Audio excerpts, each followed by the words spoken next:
Witajcie w kolejnym fotozwiadzie. Ja mam na imię Jan i mówię do Was z Norwegii. Jestem właśnie w trakcie mojej fotograficznej wycieczki, takiej objazdówki. Byłem już w miejscu, które nazywa się Omotan. Wczoraj byłem w tych pięknych górach Dovre i poszukiwałem piżmowołów, nawet jakieś znalazłem. A dzisiaj planowałem, że poszukam ptaków podróżniczków. Niestety nastąpiło małe załamanie pogody, więc na pewno nie pójdę dzisiaj w góry. Temperatura jest 4 stopnie na plusie tym razem. Całą noc, którą spędziłem w moim hotelu na 4 kółkach, całą noc pięknie wiatr kołysał mnie do snu. Do tego jeszcze mam tutaj rzekę zaraz za mną. Było więc bardzo przyjemnie, ale zimno, ponieważ temperatura spadła do minus 4 stopni Celsjusza. Dzisiaj, tak jak mówiłem, planowałem poszukiwanie podróżniczków i zwykle można je spotkać właśnie na takich parkingach. Podróżniczki siadają sobie właśnie na takich drzewkach, tutaj nad rzeką, no i można je tutaj fotografować. Ale nie dzisiaj. Dzisiaj żadnego ptaka nie widać. Postanowiłem więc, że pojadę do rezerwatu Foxtumyra i zobaczymy, jakie warunki pogodowe zastanę tam na miejscu.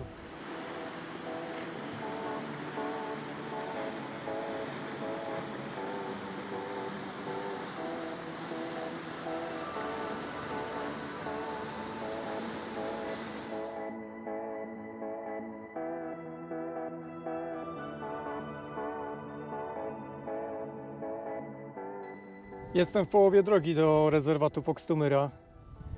Pogoda jest teraz fantastyczna. Już 12 km od miejsca, w którym nocowałem, widziałem, że jest światełko w tunelu i chyba będzie dobrze. Po drodze widziałem fajne wodospady.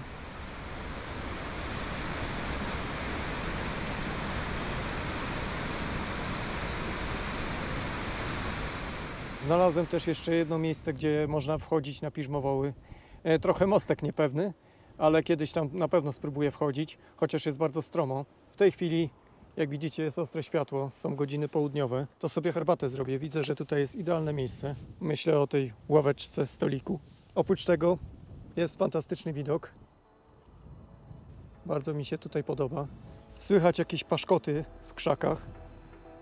Podróżniczków nie słychać. No ale nastawię sobie wodę na herbatę i może jakiś ptak się pojawi.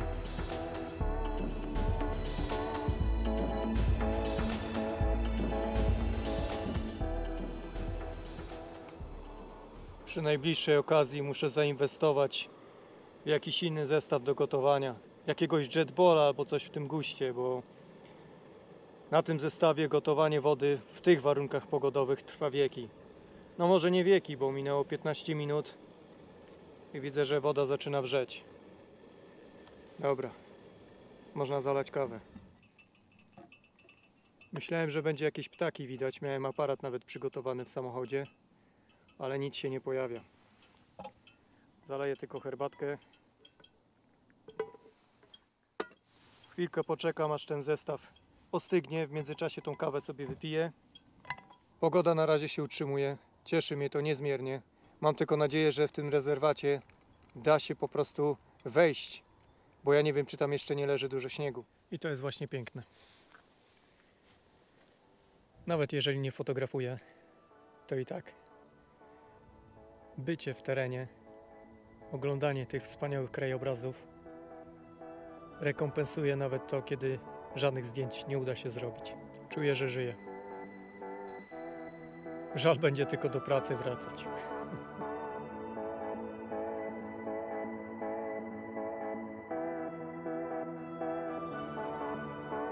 Dobra, kawka wypita. Jadę w końcu na ten rezerwat, bo nie dojadę.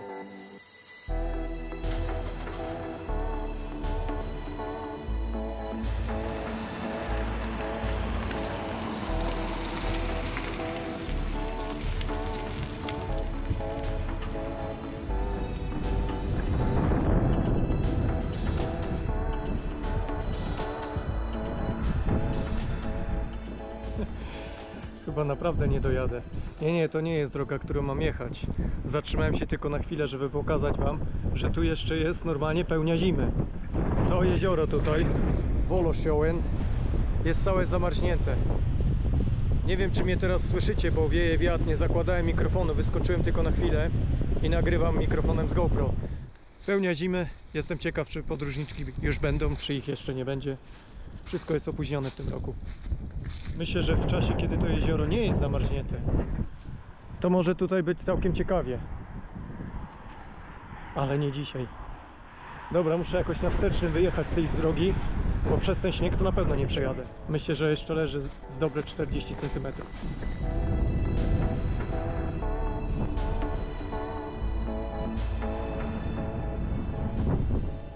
Dotarłem w końcu do rezerwatu Foxtumyra, co w moim przypadku okazało się nie być taką prostą sprawą, ponieważ po drodze już fotografowałem. Jezioro, które mijałem, okazało się nie być w pełni zamarznięte.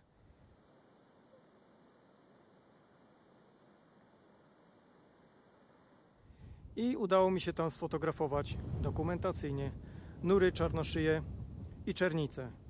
Podróżniczków nie widziałem.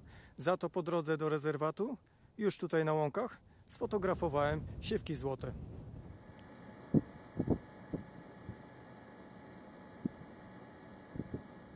A teraz ubrałem się w obuwie adekwatne do terenu, w jakim przyjdzie mi się poruszać.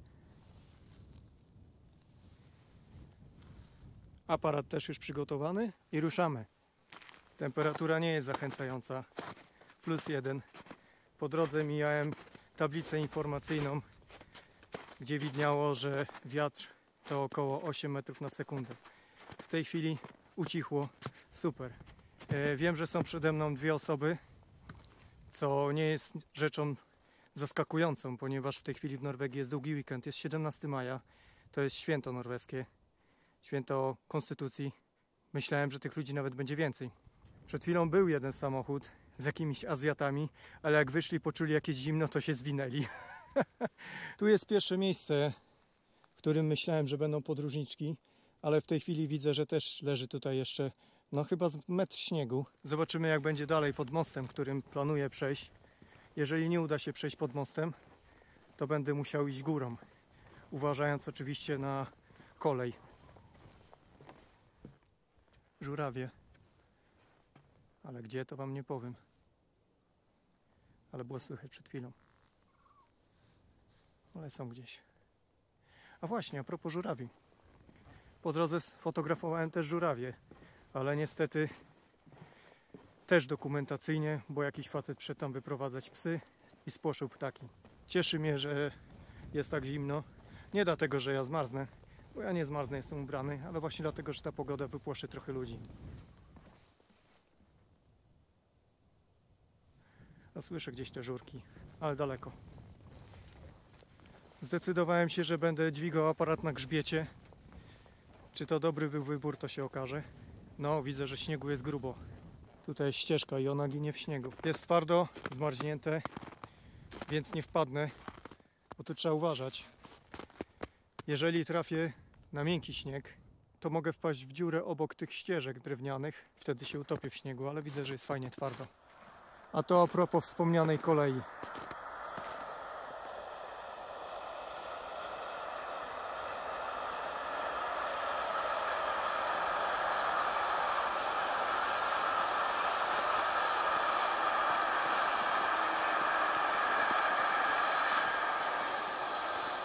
Tak więc jeśli przyjdzie mi przechodzić górą nad torami, to będę musiał uważać.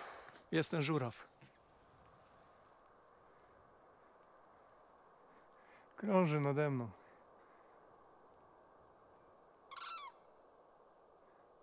Super.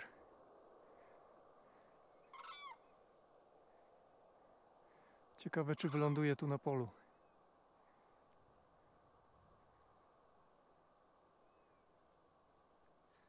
Dobra, niech sobie krąży, już jest fajnie. A ja muszę teraz uważać, gdzie idę.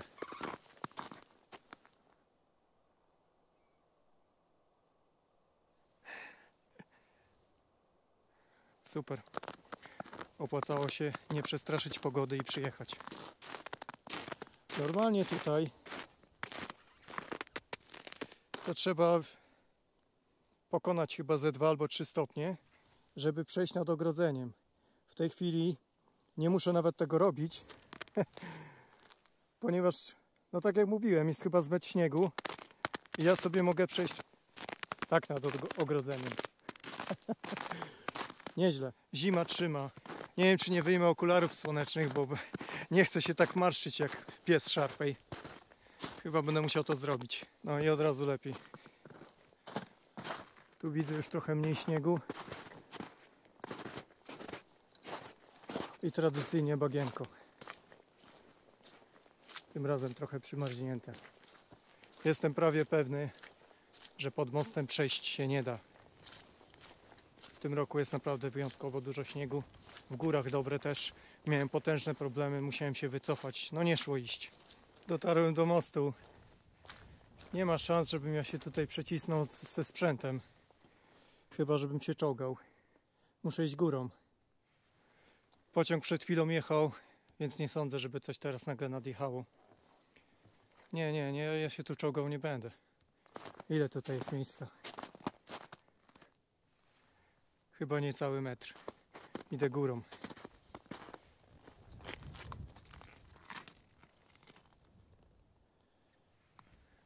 Nic nie jedzie.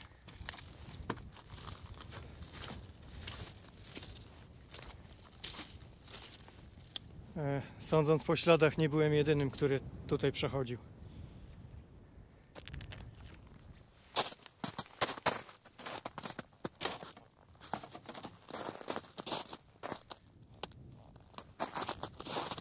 Nie ma szans. Tutaj jest jeszcze mniej niż metr. Fajnie, to oznacza, że wielu ludzi po prostu tutaj nie przyjedzie. No właśnie. Bardzo dużo osób się mnie pyta, to kiedy najlepiej przyjechać do Norwegii, na przykład do rezerwatu Foxtumyra, w Góry Dovre albo na wyspę Rundę.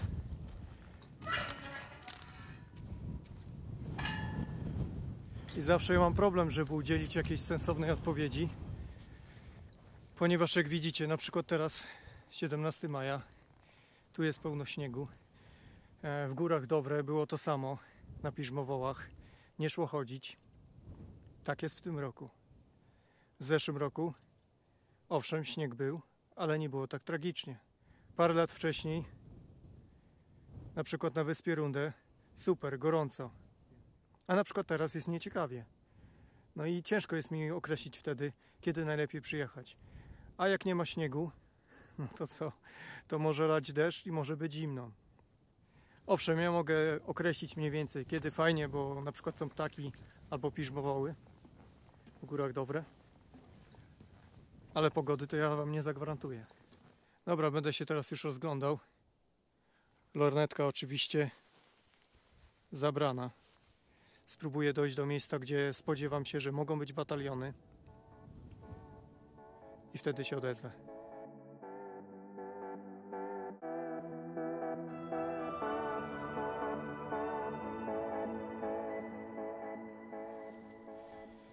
Przed chwilą minąłem dwie panie, na szczęście poszły sobie. Jestem więc tutaj sam. Widziałem też sokoła, ale wysoko. A w tej chwili siedzi tam jakiś mały przyjaciel. Nie wiem jeszcze dokładnie co. Zaraz spróbujemy go sfilmować i sfotografować. Trochę tutaj jest ciężko na tych pomościkach wąskich. To jest ten problem Foxtumyra. Ciężko tu się rozstawić. Najpierw zdjęcie, żeby w ogóle było widać, że ten ptak tam jest.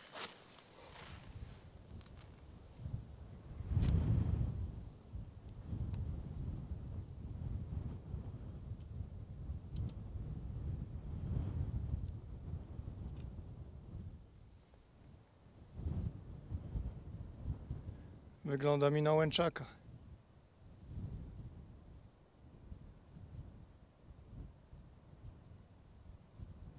Super.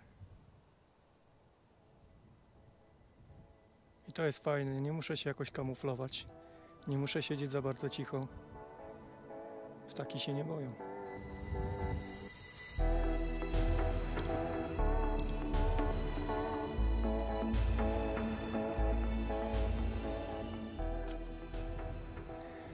Sprawdziłem tylko, że miałem ekspozycję na plus 0,7 i trochę jestem tak prześwietlony. Zmieniłem teraz na minus 0,7, a z tym zdjęciem zobaczymy. No ale jest pierwszy ptak. No nie pierwszy, bo już były też inne ptaki dzisiaj. Idę dalej, nie będę go tutaj niepokoił.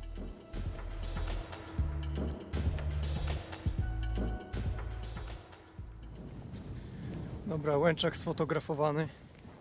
Zostawiłem go w spokoju.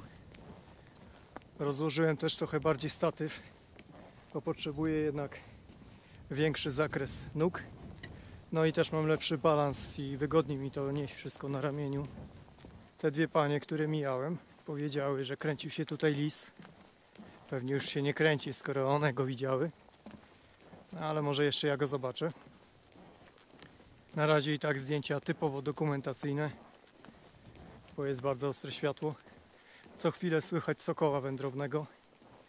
Raz go widziałem, ale bardzo wysoko. Tu nie słychać nawet żadnych podróżniczków, zwykle było ich tutaj pełno. No ale jestem dobrej myśli, może jeszcze jakieś podróżniczki się pojawią. A i podtrzosów też nie słychać. No cóż, natura biegnie swoim rytmem i to ja muszę się dostosować do niej. Idę teraz w kierunku wieży widokowej, którą tam widać, i kawałek dalej tam jest miejsce, gdzie są bataliony. Są, zwykle bywały. Tymczasem jestem bardzo zadowolony, ponieważ tam w tle widać góry Dowre, z których przyjechałem, i tam jest nieciekawa pogoda. A tutaj wręcz przeciwnie, rewelacyjnie.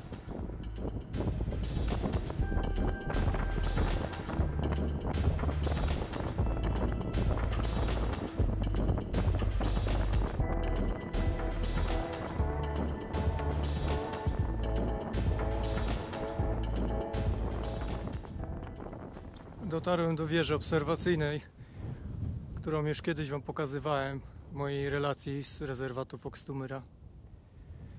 Po drodze żadnych ptaków, chociaż pogoda dopisuje i to mnie bardzo cieszy.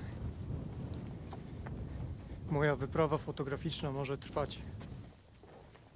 I cieszę się, że nie musiałem jechać na wodospady, bo wodospady nie uciekną i mogę tam pojechać jutro.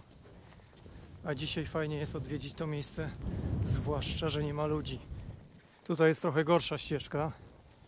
Już nie ma takich fajnych pomościków, są jakieś chyba podkłady kolejowe. Tam były fajne pomosty. Na wieżę nie wchodzę. Tu są znaczki, że są bataliony. Są, bywają. Czy będą, to się zaraz okaże. Brakuje mi jeszcze jakieś 300 metrów, żeby dojść do tego miejsca, gdzie one zwykle siedzą.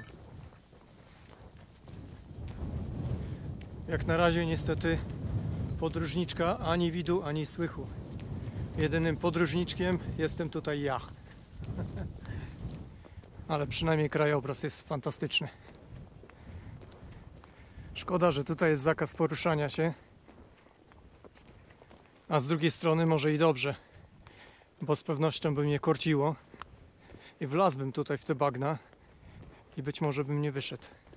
A poza tym, no, mógłbym niestety spłoszyć ptaki, zniszczyć jakieś lęgi, więc też trzeba się zawsze zastanowić, po jakim terenie się porusza i w jakim okresie roku. Bo to nie sztuka zrobić zdjęcia, ale sztuka jest zrobić je tak, żeby nie zaszkodzić zwierzakom. Przynajmniej jest mi ciepło. Nie tylko, że dobrze się ubrałem, ale niosąc sprzęt, to się człowiek zawsze rozgrzeje. Także kupujcie ciężki sprzęt, duże obiektywy, będzie Wam zawsze ciepło. W tym wypadku wielkość ma znaczenie.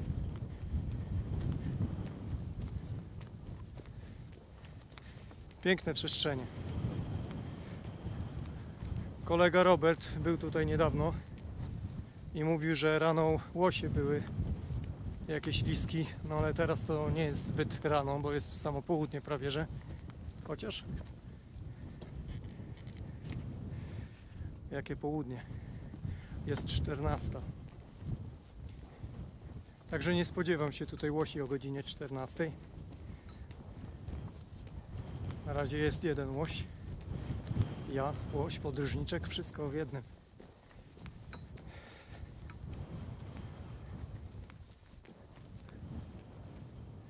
Batalionów nie widać, ale stąd je ciężko zauważyć. Jeszcze kawałek i będę na miejscu. Wtedy usiądę i będę się rozglądał. Chyba są.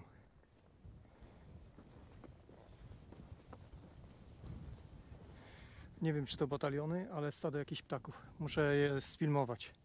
Będę miał większy zasięg.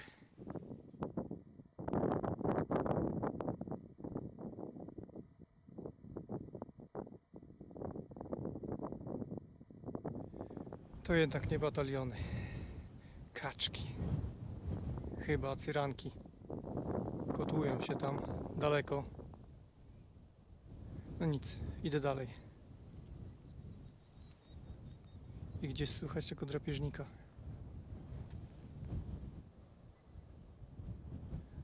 Lata gdzieś wysoko. Dobra, nie ma co czekać. Wiatr się zrywa, idziemy dalej.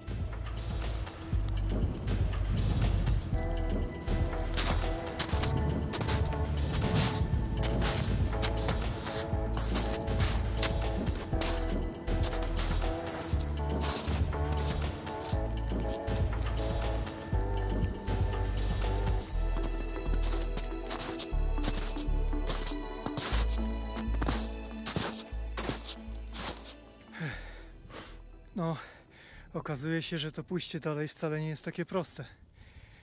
Bo tutaj też śniegu nawalono i znowu się zapadam. Nikt nie mówi, że będzie lekko. Trochę strach iść tam dalej. Bo jak się idzie w tym śniegu, no to ciężko jest trafić w tą ścieżkę. Tutaj jeszcze pół biedy. Najwyżej wpadnę metr niżej. Ale, że tak powiem, na suchy ląd. Tam dalej już jest woda, no ale mam nadzieję, że tam nie będzie śniegu.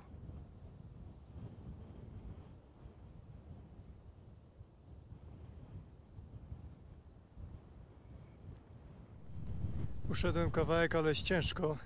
Dosłownie padam na kolana. Prawie statyw połamałem, tak wpadłem w śnieg tutaj na ścieżce. Teraz się zatrzymałem, bo tam daleko widzę żurawie. Ale odległość jest bardzo duża.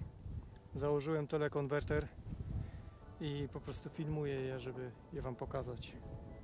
Zdjęć nie ma sensu robić.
Dotarłem do miejsca, w którym zwykle bytują bataliony.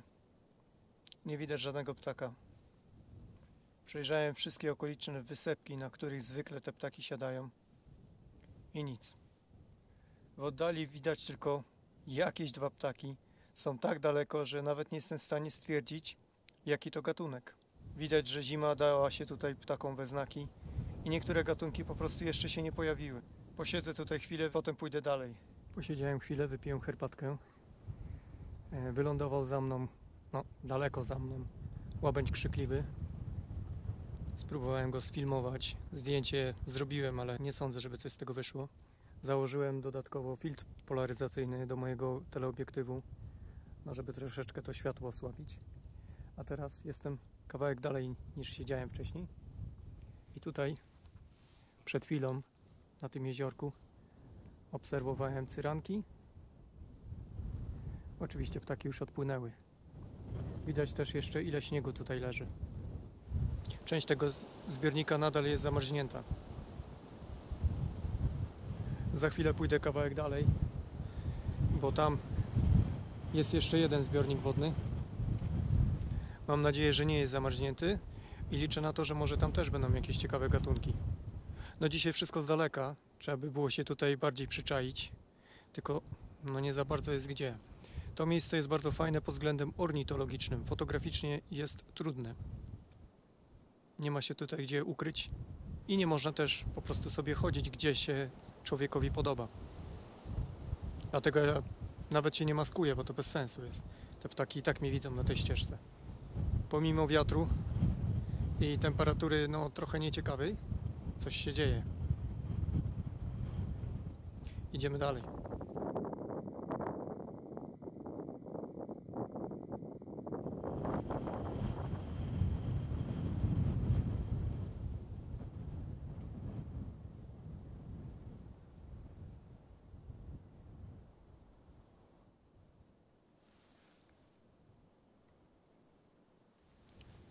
Przeszedłem kawałek dalej, obserwuję perkozy.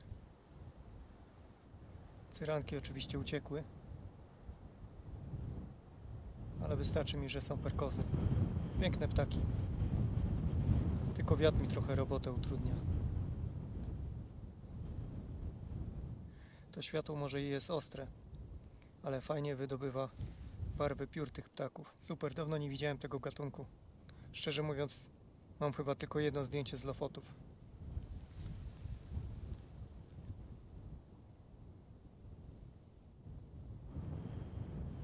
Wygląda na to, że to jest para. Jeden osobnik w tej chwili troszeczkę się oddalił, a ten jeden jest trochę odważniejszy, jest trochę bliżej.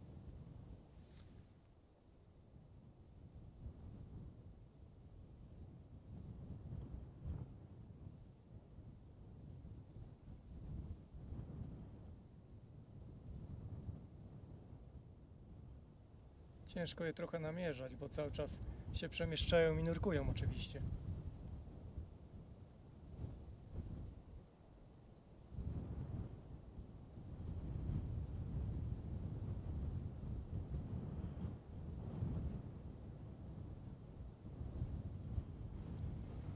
I ciężko też ustawić ostrość, bo muszę trzymać kamerę, bo mi ją wiatr zaraz porwie. Mam nadzieję, że w ogóle mnie słyszycie.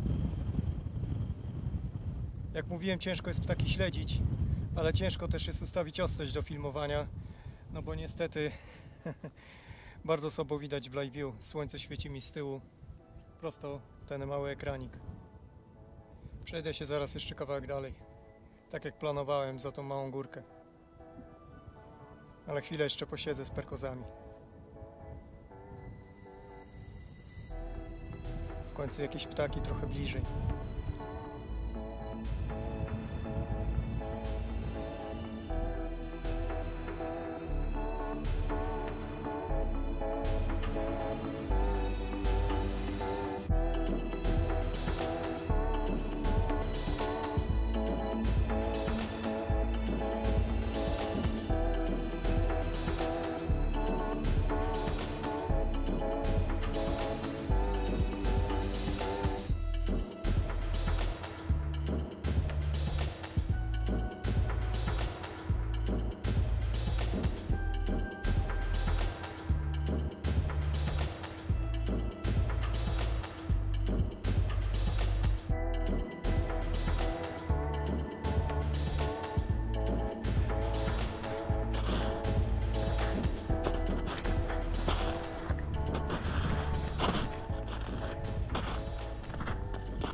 Dotarłem nie bez trudu na drugą stronę tej górki, o której wspominałem.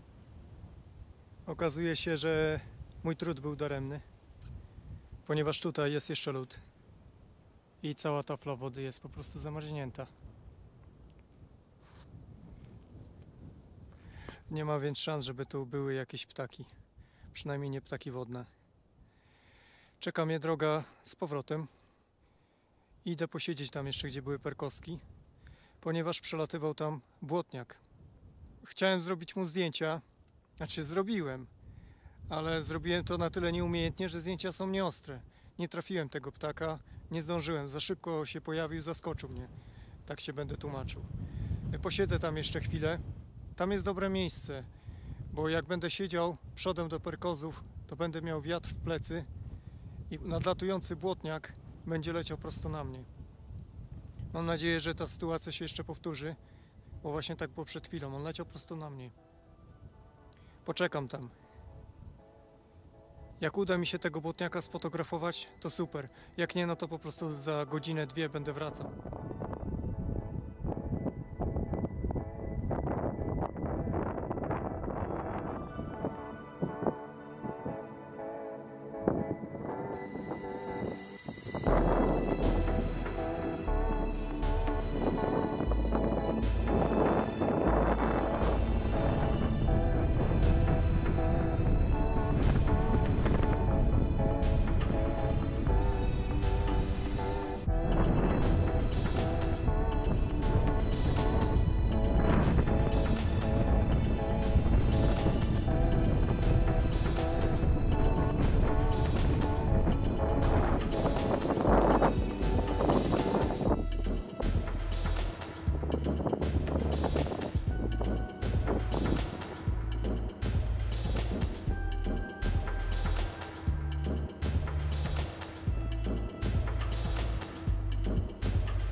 Jest godzina 17:10.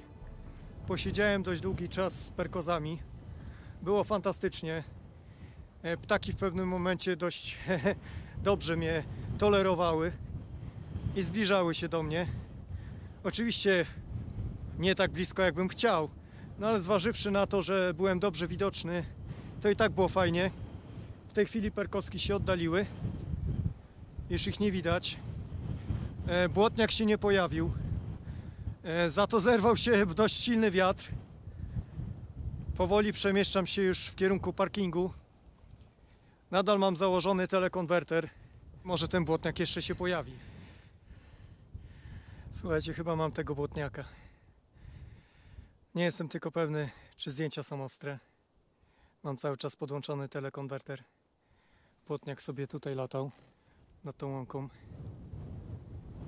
Ja obserwowałem żurawia, który jest tam, ja wiem, 400 metrów ode mnie. I właśnie wtedy zauważyłem, że tutaj błotniak lata. Nie wiem, czy coś będzie z tych zdjęć, ale radocha była. Przynajmniej w obiektywie wyglądał rewelacyjnie. A co wyjdzie na zdjęciach, okaże się, jak je przejrzę. Mam ustawioną kompensację ekspozycji minus 2,3, trochę dużo.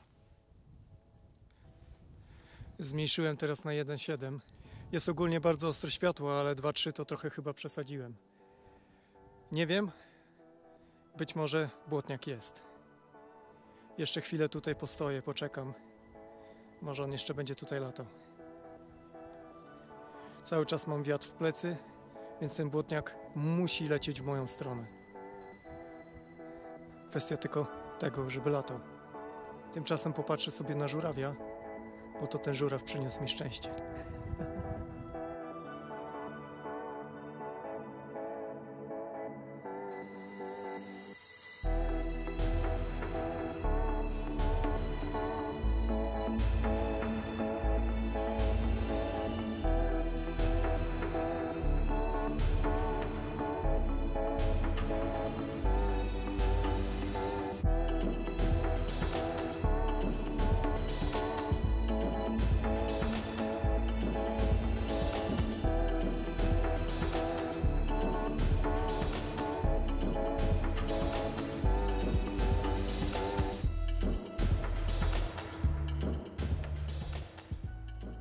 Właśnie niedaleko po mojej lewej stronie odkryłem, że jest gniazdo łabędzi krzykliwych. Super. Wprawdzie światło jest niespecjalne, ale widać samicę na gnieździe i obok samca, który pilnuje gniazda. Rewelacja.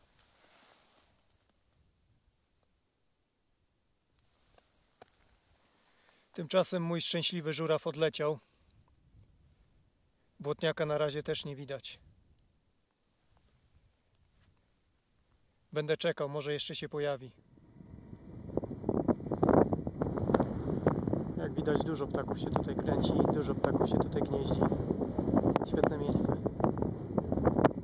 Fajnie, będą małe łabędzie krzykliwe. Rozjeżdżałem się przez lornetkę i już wiem, gdzie jest błotniak. Niestety wrócił tam, gdzie ja fotografowałem perkozy. I w pewnym momencie widziałem, że błotniak zanurkował, upolował coś i zapadł tam daleko w krzakach. Prawdopodobnie błotniak znalazł jakiś posiłek, więc prędko się tutaj nie pojawi. Idę dalej. Zatrzymam się przy tej wieży widokowej. Poczekam oczywiście jeszcze chwilę, może błotniak się podniesie i zacznie latać. Zrobiło się teraz bardzo fajnie cicho. Wiatr zupełnie ucichł. Oby to nie była cisza przed burzą.